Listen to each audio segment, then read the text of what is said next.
আমরা যেহেতু নারীরা দিনের বেশিরভাগ সময় কিচেনে থাকি, তো কিচেন যদি ঝকঝকে এবং পরিষ্কার থাকে, দেখবেন আপনার সারাদিনের কাজের প্রতি অনেক বেশি এনার্জি পাবে। আমি আমার ডাইনিং বেডরুমের মতোই কিচেনকে সবসময় চকচকে করে রাখি। তো রান্নাঘরে যেহেতু আমরা সবসময় রান্না করি, তো রান্নার পরে কিছু সময় নিয়ে যদি কিচেন পরিষ্কার করা যায়, তাহলে দেখবেন আপনার কিচেন অনেক বেশি ঝকঝকে থাকবে আর তেল চাটচাটে লাগবে না। ফাতিয়া ব্লগ থেকে আমি ফাহিমা বরাবরের মতো আরও একটা লাইফস্টাইল ব্লগ নিয়ে হাজির হয়েছি। কেমন আছেন আমার প্রিয় আপু ভাইয়া আন্টি ও সোনামণিরা? আশা রাখছি সবাই অনেক বেশি ভালো আছেন, সুস্থ আছেন। আমিও আপনাদের দোয়ায় অনেক বেশি ভালো আছি পরিবারের সকল সদস্য নিয়ে। তো সবাই নাস্তা অফ ক্যামেরায় করে নিয়েছে, আমি তৈরি করে দিয়েছি আর এখন হচ্ছে আমার নাস্তাটা তৈরি করে নেব। তো ১ পিস ফ্রোজেন পরোটা আমি তেল এবং ঘি দিয়ে সেঁকে নিয়েছি। তো আমি কিন্তু রাতে ৬ পিস যে পরোটা তৈরি করে ফ্রোজেন করে রেখেছি। তো আমার হাসব্যান্ড আর ছেলেকে নাস্তা তৈরি করে দিয়েছি, ওরা অফ ক্যামেরায় খেয়ে গিয়েছে। আমার জন্য এখন একটা ডিম সিদ্ধ, ২ টা কলা, একটা পরোটা আর একটু বেশি পরিমাণে দুধ চা নিয়েছি। তো দুধ চা দিয়ে পরোটা খেতে আমার ভীষণ পছন্দ। তো যারা এই মুহূর্তে আমার ভিডিওটা দেখা শুরু করছেন, প্লিজ ছোট্ট একটা লাইক দিয়ে ভিডিওটি কন্টিনিউ করবেন। আপনার একটা লাইক আমার কাছে অনেক বেশি মূল্যবান। আপনার একটা লাইকে পারে আমার চ্যানেলটি আপনার মতো অনেক প্রিয় আপু ভাইয়াদের কাছে পৌঁছে যেতে। আর যারা অলরেডি এই কাজটি করে দিয়েছেন, তাদের সবার প্রতি রয়েছে অনেক বেশি ভালোবাসা ও আন্তরিক অভিনন্দন। তো নাস্তাটা রেডি করে নিয়েছি, অফ ক্যামেরায় নাস্তাটা করে নেব। তারপর হচ্ছে নাস্তার পরে অনেকটা পরিমাণে থালাবাটি এঁটো হয়েছে, তো সেগুলো ধুয়ে পরিষ্কার করে নেব। তো আমি কিন্তু নাস্তার পরে বেডরুমের বেডশিট ২ টা ঝেড়ে-পুছে পরিষ্কার করে ঘর ঝাড়ু দিয়ে নিয়েছি। সেটা আর ক্যামেরায় ক্যাপচার করলাম না। আজকে শুধু কিচেনের ভিডিও আপনাদের সাথে শেয়ার করব। তো থালাবাটিগুলো ধুয়ে তারপর হচ্ছে কিচেনটা একটু পরিষ্কার করে নেব। তো যারা ফার্স্ট টাইম আমার চ্যানেলে ভিজিট করছেন, যদি আমার লাইফস্টাইলের কোনো অংশ আপনাদের দেখতে ভালো লাগে, তো প্লিজ চ্যানেলটা সাবস্ক্রাইব করে দিবেন। আর যদি এই ধরনের ব্লগ ভিডিও আরও দেখতে চান, তাহলে যে পাশে থাকা একটা বেল বাটন আছে, ওটার অল অপশনটা ক্লিক করে রাখবেন। এতে করে আমি যখন কোনো ভিডিও যে কোনো সময় আপলোড করি না কেন, আপনার ফোনে নোটিফিকেশন চলে যাবে আর আপনি সময় সুযোগ করে দেখে নিতে পারবেন। তো থালাবাটিগুলো ধোয়ার পরে কিন্তু আমি সিঙ্কটা থালাবাটি ধোয়া লুতা দিয়ে মেজে তারপর হচ্ছে পরিষ্কার করে নিয়েছি। তো আমি কিন্তু যতবারে থালাবাটি ধুই বা যে কোনো রান্না বা ধোয়া পোছার কাজ করি, ততবারে কিন্তু সিঙ্ক লুতা দিয়ে মেজে তারপর ন্যাকড়া দিয়ে পরিষ্কার করে নেই।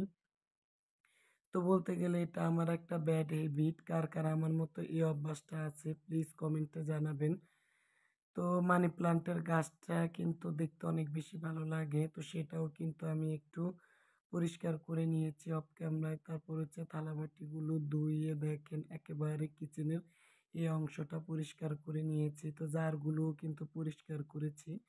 তারপর চলে আসলাম রাইস কুকারের এই কর্নারটায়। তো রাইস কুকারটাও কিন্তু আমি পরিষ্কার করে নিয়েছি।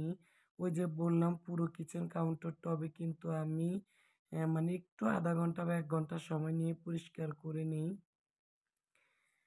তো আমরা রান্না করার সময় কিন্তু মানে তেলের একটা ঝাঁঝালো ভাব এগুলোর উপরে এসে পড়ে। তো আপনি রান্নার পরে বা নাস্তার পরে যদি একটু সময় করে আপনার কিচেনের এই জিনিসগুলো পরিষ্কার করেন একটা ভিজা ন্যাকড়া দিয়ে, বেশি না অল্প একটু সময় লাগে, তাহলে দেখবেন আপনার কিচেন একেবারে চকচকে থাকবে। তারপর কিচেন পরিষ্কার করার পরে চলে আসলাম আপনাদের সাথে মুরগি শেয়ার করব। তো ৩ টা দেশি মোরগ নিয়ে এসেছে। তো আমার হাসব্যান্ড একেবারে ড্রেসিং করে নিয়ে এসেছে। তবে দেশি মুরগির ড্রেসিং করলে কিন্তু আমার কাছে খেতে ভালো লাগে না। তো কি আর করা? তো ৩ টা মুরগি আমি তুলে রাখবো। তো আমার কিন্তু আগে ফ্রিজে একটা মুরগি আছে, আমার শাশুড়ি পাঠিয়েছে। তো সেই মোরগটা রান্না করব। তো সেটা একটু বড় সাইজের। এগুলো ১ কেজি পরিমাণ। তো যাই হোক তারপর হচ্ছে মুরগিগুলো ফ্রিজে রেখে আর ফ্রিজে আগে ছিল সেই মুরগিটা নামিয়ে নিয়েছি।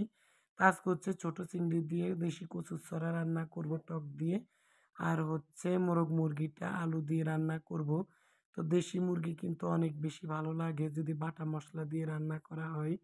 তো আমি এখানে আদা, জিরা, এলাচ পাটায় বেটে নিয়েছি। তো রসুন, পেঁয়াজ দিয়েছি আর হচ্ছে বাটা মসলাটা দিয়ে দিলাম। তো মসলাটা আমি কষিয়ে নিয়েছি। তারপর হচ্ছে পরিমাণ মতো হলুদ, মরিচ দিয়ে দেব। তো যেহেতু একটু মুরগির সাইজ বড়, তো এখানে আমি ২ টেবিল চামচ হলুদ আর ২ টেবিল চামচ মরিচের গুঁড়া দিয়ে দিলাম। স্বাদ মতো লবণ দিয়ে দিলাম। এবার সবগুলো মসলা আমি একেবারে ভেজে গন্ধটা দূর করে নেব। মসলা যত বেশি কষাবেন মাংসের স্বাদ তত বেশি দ্বিগুণ হবে। তারপর হচ্ছে আমি মাংসের টুকরোগুলো দিয়ে দেব। তো দেশি মুরগি খেতে কিন্তু অনেক বেশি ভালো লাগে। তো এই মুরগিটা একটু মিডিয়াম সাইজের, ১ কেজির চেয়ে একটু বেশি হবে। তা তা না হলে কিন্তু আমি প্রেশার কুকারে মানে কড়াইতে কষিয়ে প্রেশার কুকারে তুলে দিতাম একটু বড় হলে। তো যেহেতু মিডিয়াম সাইজের তো এখনও নরম আছে, তো মুরগিটা কিন্তু কষিয়ে আমি ফুটন্ত গরম পানি দিয়ে একটু নরম করে নেব। তারপর হচ্ছে আলু আর পরে গরম পানি আবার এড করব।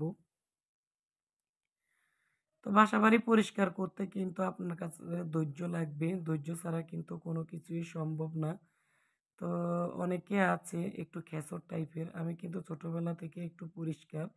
মানে আমি কোনো কিছু পরিষ্কার না করে রাতে ঘুমাইতে গেলে আমার সেদিন আর ঘুম হবে না। ওই কাজটাই বারবার আমার চোখের সামনে পদ্মার মতো ভেসে বেড়াবে। তার জন্য আমি ভাই যাই হোক সংসারের সব কাজ কমপ্লিট করে তারপর রাতে ঘুমাইতে যাই।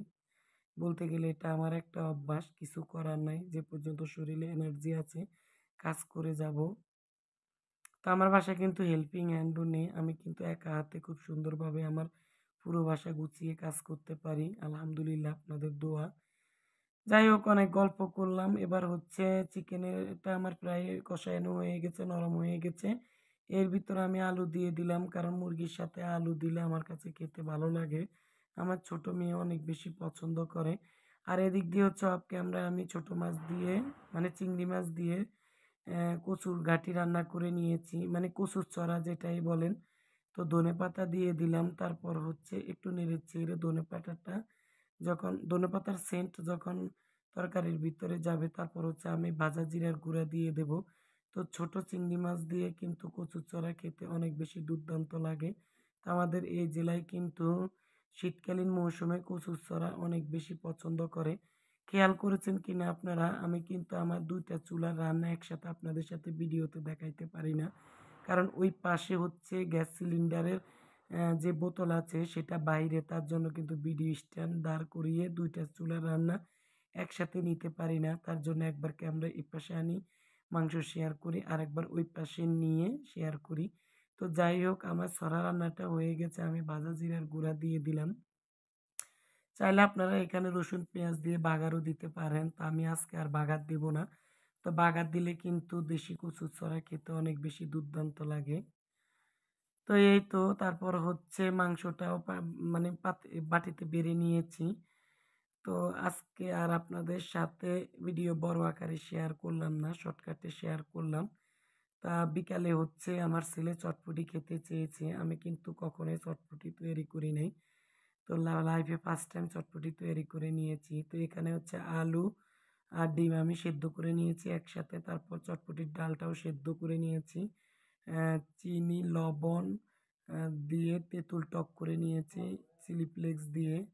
আর হচ্ছে ওই পাশে একটা প্লেটে ডিম, কাঁচামরিচ, শসা, ধনেপাতা, পেঁয়াজ, কাঁচামরিচ কুচি সবকিছু রেডি করে নিয়েছি।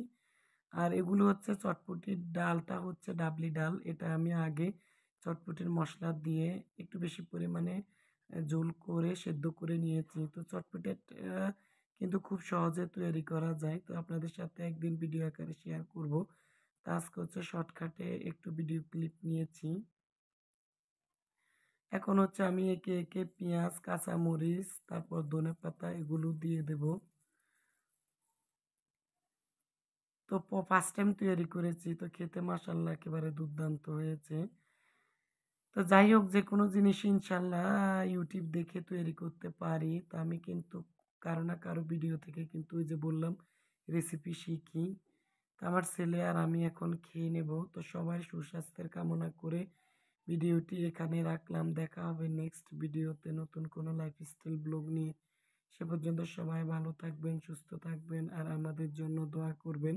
আমিও সবার জন্য দোয়া করি। সবাই যাতে সবার পরিবারের সকল সদস্য নিয়ে অনেক বেশি ভালো থাকতে পারে, সুস্থ থাকতে পারে সেই কামনায় সবার সুস্থতায় আরও একবার আসসালামু আলাইকুম।